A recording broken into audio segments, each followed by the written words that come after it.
Greetings, good humans. Did that sound creepy? Greetings, good humans. Welcome back to another episode of Let's Play Minecraft with Cry and Mo. Look at that. I'm in a, three-quarter glass box. Yep. Where are we? You know where this is. You know where this is, right? You can tell. It's not special effects. This is real. All right. Anyway, yeah, let me do this really quick. So there's our other POV right there.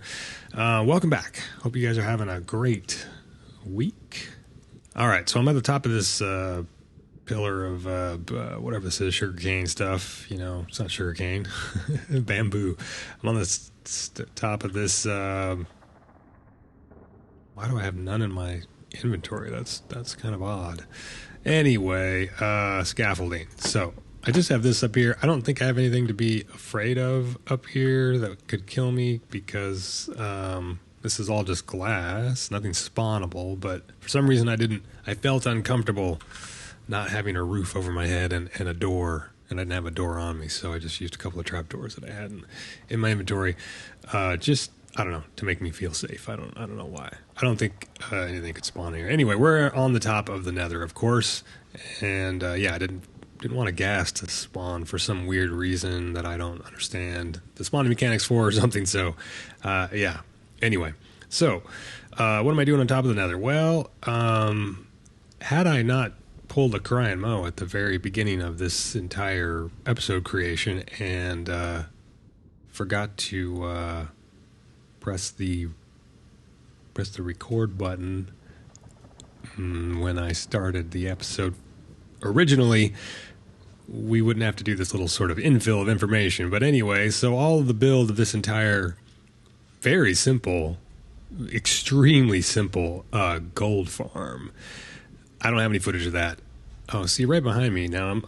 I'm wondering if I already been up here for hours. I've actually AFK'd up here. This is my second AFK session for hours. The first one was just a test. I did it for like an hour or so. This is not a portal I want to light. This was actually following Ianxofour's tutorial, which of course I'll link below. For now, I would put some. Well, I don't know. Nothing seems to spawn there. I think a ghast needs more space to spawn. But anyway. Yeah, using his tutorial is actually to make a looting farm for gold, and I just sort of made a AFKable farm. His farm is AFKable too if you do like a button trigger thing, so you can constantly swing your sword or whatever. You need an auto clicker. Anyway, whatever. The point is, he made a looting farm, in which case the zombified piglins go through a portal, and I'll show that to you really. I'll show that to you in just a second. Go through a portal down there in their spawning area, and then they come through like a double portal system because they go to the overworld and they get pushed into another portal, and then they come tumbling out of this second portal over to where you're standing, and that's where you kill them. And anyway, I was just like, yeah, I just want to create the simplest version of a farm because I'm always about these I'm always amazed by these super simple things, and I didn't need to really do looting, so just AFK and we'll see how much gold we get.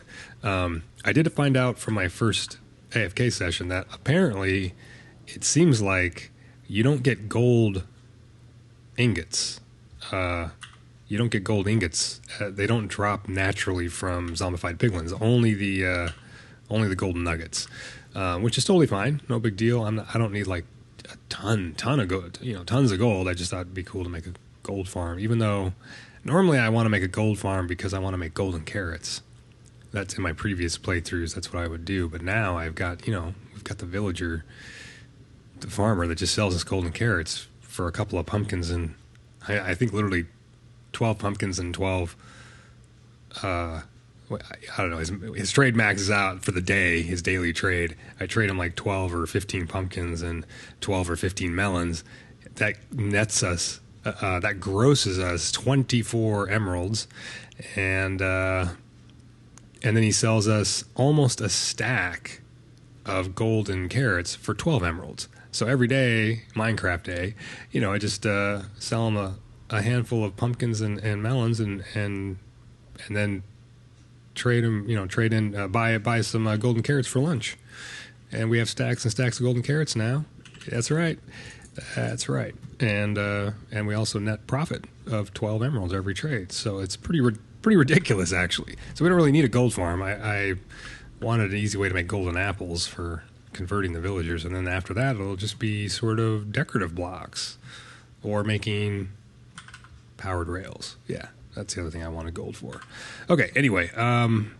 So this is my little AFK area, which you do AFK here for this farm now. Because we have the cool Freecam mod, which is such a handy thing, we can just bounce down, because now the farm is still going to be active. So we go through the, this is not where I made the exit to the nether portal, but look, here's the farm. This farm is so ridiculously simple. You literally dig out two high floors that are, it's 2 by 2 chunks. So 32 blocks by 32 blocks. You put a portal in the middle, and then you put a little turtle egg in there. And oh, look at that. We've got some things are dying in there. I don't really know why or how that's happening. What's going on there. But yeah, you put a little turtle egg. It's covered by a trap door, so little chicken guys can't get to it, or baby zombies. Most of them actually go through the portal and they don't make it in here. I don't know how. Oh, you know what? I think some guys are spawning on that block right there. Maybe. I don't really know. I'm not sure really how this all works. Anyway, but then you have the farm is self-clearing, so you have piglins that spawn right in here, because this is specifically built on nether wastes. And the piglins are afraid of zombie piglins, so they run to these corners if they're on the upper floor. And this particular 4-block square, 4 blocks, 2 by 2 blocks right here, is actually just outside of the player-generated spawn radius. The Ianxofour is like a Minecraft scientist, man. Figures all this stuff out. So when they run over, and we'll see if it happens here. Let's see if one they run over to the edge because they're afraid of the see if I scoot down in the middle, we can see both floors. They'll run. There they go. There goes one. Watch. Disappears. He literally disappears. There goes one guy right here. You gonna run in there? Disappear? Anyway, so the farm basically self-cleans. It keeps the number of piglins down, and it just keeps generating zombie piglins, and it clears them out because it attracts them.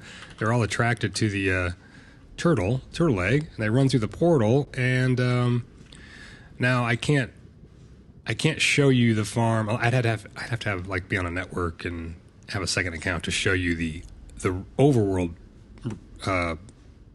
looting center, loot retention center, because it's in another dimension. So anyway, and I think even if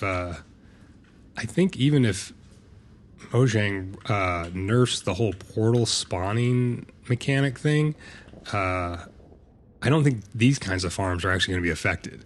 I think they're nerfing the idea that a mob creature can spawn actually on the floor, the obsidian blocks of another portal.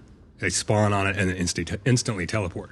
But we're going to always be able to send mobs through a portal. So I don't think that part of it. So I think this farm and our Guardian farm, which just has mobs that floats up through the scaffolding and then they bounce across the platforms and they go into a portal. I think these are going to remain safe. But anyway, so this is pretty crazy. Anyway, we just hit the shortcut key and we can bounce back up here. So let's go check out the results of this farm. I have no idea. I think I've been AFK there for like 3 hours or something.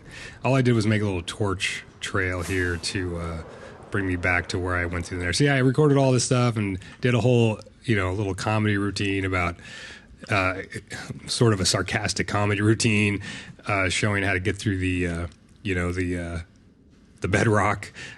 Because what I was basically comparing it to, I was like, oh, we're gonna make some crazy contraption, and to cheat the game, and we're gonna overwrite bedrock with weird, piston tricks, and it's all not intended by Mojang, but it's all like doable and survival. And then of course I just went up and used creative mode to punch out, 7 blocks of bedrock, because to me there's no difference. If you're cheating, you're cheating, right? If you're breaking the code, you're breaking the code. And that's just my opinion. It doesn't matter. I don't want that to affect anyone's, anyone who likes to do the actual trick of doing the whole, dynamite and the piston trick and all that stuff, and using, I don't understand, dragon eggs or whatever. It's all awesome stuff. That's the cool thing about Minecraft, is that you can play it the way you want to play it.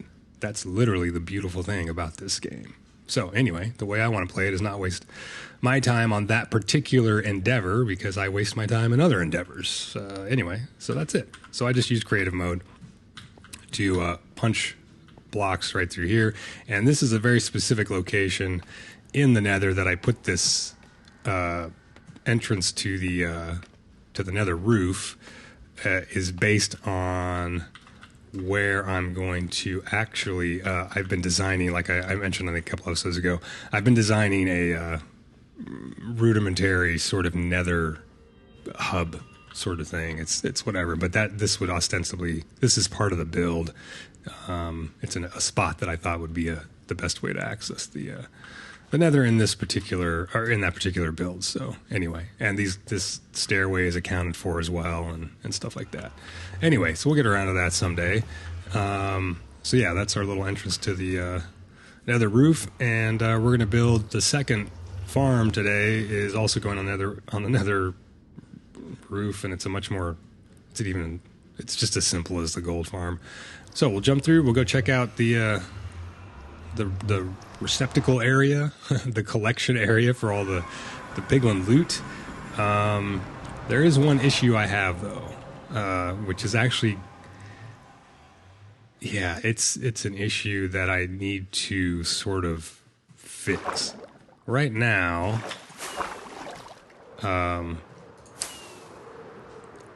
it's all about portals and being too close to each other. So right now, I don't have a way to go through the nether to actually get right next to this area. And I'm actually doing this off memory, and this is terrible because I'm only remembering this right now because I recently built this, right?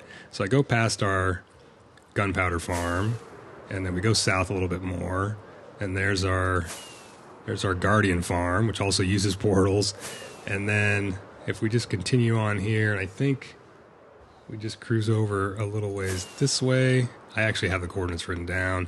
I mean, I could build like in the air, maybe oh, there it is over there. Jeez, I overshot it.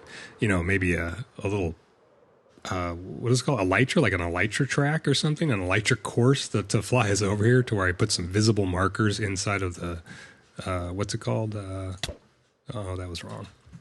That was wrong. I don't know if I'm going to make this, or I'm going to land in the water. Oh boy, I think I'm going down in the water. Yep. All right. Anyway, classic crime over right there. But of course, it would be nice to have a simple, portal that's very close to this. So right up here is the portal, of course, that the pigmen are that we saw in there in the little farm there, right? In that 32 by 32 block area. That's the portal for them right here. So of course we're not going to hear any coming through because we're no longer in the nether. So the nether is no longer loaded, right? And there's no player there. So as soon as I left the nether, all the zombified pigmen disappeared. But if we see, we've still got loot coming down. I mean, I'm probably losing a ton of loot because I only have 3 hoppers. Like, I'm actually probably losing a ton. There's probably stuff despawning in there. In fact, I wonder if we could go in here and just see, the golden nuggets have been picked up, but if that stuff despawns, I don't really care because that stuff's going directly to going through our filter system right here. These are all set to filter golden nuggets anyway, and then everything else is just getting dropped into the lava, right? So it's a very simple setup, very standard, little filter system. They all have the golden nuggets in them. And anyway, let's see what we've got. So we can check through the back here. Of course, this first row is full to the brim. Second row is not full. Oh, so we got down to there. So it looks like we got probably 3 hours of AFK. We probably got 1, 2, 3, 4, 5 5 double chests of golden nuggets, which, what is this? This is 9 of these turns into 1 stack. So we've got 1, 2, and then these 3. So probably got about 4 or 5 stacks, and then all this stuff in here, all these right here, maybe 6 stacks. 5.5 stacks of gold blocks, whatever. Anyway, that's plenty. Like, what am I going to do with all that stuff? Like, not a whole bunch, right? So, yeah, anyway, so it's pretty slick. On this portal's counterpart in the nether is, of course, in the middle of that 2x2 chunk area. So to make a portal that's just outside the 2x2 chunks, you know, just outside, and even if it's in the middle, like as close as I can get to that portal up there in the nether, it would be 16 blocks away, right? Which means out here, that would be 8 chunks. It'd be 8 chunks away. So 128 blocks distance, you know, which is still not close, right? I'm looking at the coordinates. I'm trying to map out or subtract in my head 100 or add 128 to that, which would be about 456. Let's see. Negative 3,000. 400. Oh, 456. Oh, I guess we would see it. So it'd be right here. Oh, so I could make a portal there and just a little glass walkway. That actually would not be terrible. That would not be terrible. That would be doable. So as long as I'm, you know, and I would be pretty confident that a portal in the nether that's 16 blocks away from another portal could, as long as I'm very specific with the coordinates, and that one right there is super specific to the actual X and Z coordinates, that zombie pigment wouldn't flood out of it and it would be usable. Anyway, so yeah, so that's, so we got a ton of gold. No problem. Super simple build. I mean, literally, I think it took 20 minutes to build the farm. So, yeah, the farm is right over here. We can use our little viewing, or our little Freecam to check it out. All right, boom, boom, boom, boom. I have to say boom with each block, right? Got to say boom every time. And then what we're going to do to be super duper safe, we're going to light that. We're not going to go through it. Because I think if I go through that, it's going to put me out in the overworld inside the zombie pigman kill chamber. So what we're going to do is go back home. Oh, I'm good at flying, I swear. Okay, just kidding. I actually flew all the way over there and was about to build a bridge, and then I realized I put this portal in the wrong spot. It's actually, this is still 2 chunks away, so we're going to, I want to get 1 chunk. I want to be, oh, this portal wants to be right outside. Why is this taking, wow. Why'd that take so long to break? That's weird. Yeah, so I built this 2 chunks away from the portal, and I need to build it 1 chunk away. Okay, so we want to go, so the problem is, or the issue is, I built it like a whole chunk in between the farm. I need it to be just right across here. I need it to be right outside this wall. This is craziness. So, yeah, anyway, so I'm going to build this in, then I'm going to fly back over through the overworld and go back to the, to build this thing, so that because I flew all the way over there and I was like looking at the coordinates that I mapped out, and I was like, wait a minute, that's like really far away. I was like, how, that can't be right. And I was like, oh, that's right, I built it. Whoa, somebody got real mad there. Okay, so this is right here is where the portal should match up exactly right to the portal that's in the nether. It seems like it's far enough away that it shouldn't mess with anything, but who knows. Anyway, so we're going to build this guy right here.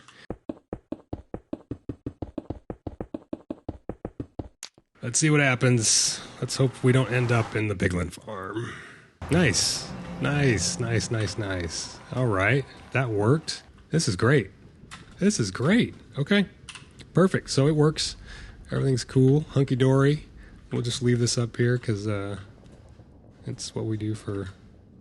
Yeah, so anyway, the next thing the other farm I'm going to build up here today, which shouldn't take too long, although we do have to find... I know where one is. I don't know where it is up here. I got to go down there and check. We need to go to the Soul Sand Valley to build the Ghast farm. And the Ghast farm is built on the surface, and it's really super simple.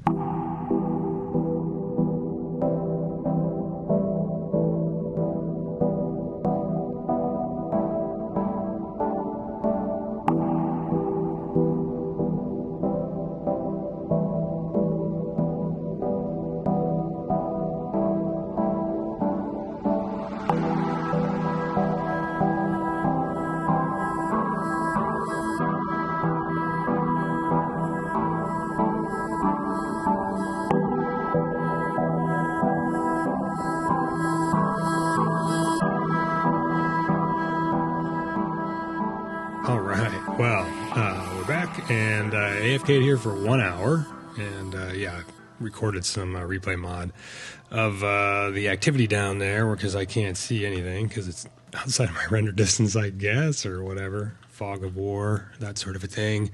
So yeah, looks like it's working. It didn't seem to be working like super fast. Looked like there was about a ghast every 30 seconds or something. So anyway, let's see what we got. Let's see what we got right here. Moment of truth. Oh, guess we got that. So that's, 1 hour, 2.5 stacks of gunpowder, and a stack and almost a quarter of ghast tears. Now, this is probably all, this is plenty of ghast tears, right? But yeah, that's cool. So, seemed to work out all right. I mean, it's a super duper simple farm. So I suppose I flew away, but to show dimensions, but you could probably raise it up maybe, I don't know, 20 blocks or so, or 30 blocks higher from the bedrock, and then build 4 of those size platforms. And maybe you could quadruple your, the drop rate, maybe. But whatever. I mean, it's all super simple, and ghast tears aren't really. I just want to make the end crystals. Yeah, that's it. Got a ghast farm. I've never actually built a ghast farm before. So anyway, so that'll do it, I think, for this episode. If I can just turn around. Yeah. So I think we'll get back to building after, building some aesthetic builds. We've got to get some more villager houses going. I've got villagers breeding now again, and I've got the anyway, yeah, it's time to do some builds. So I got to do some creative designs and stuff like that, and get them ready to put in the world. And I got an idea for what I want to work on next, so we'll see how it goes. But anyway, guys, thank you so much for hanging out, and I hope you guys have a great couple of weeks. And I know summer is probably almost over, so yeah. Anyway, guys, take care, have a good one, and I will see you when I see you. See ya.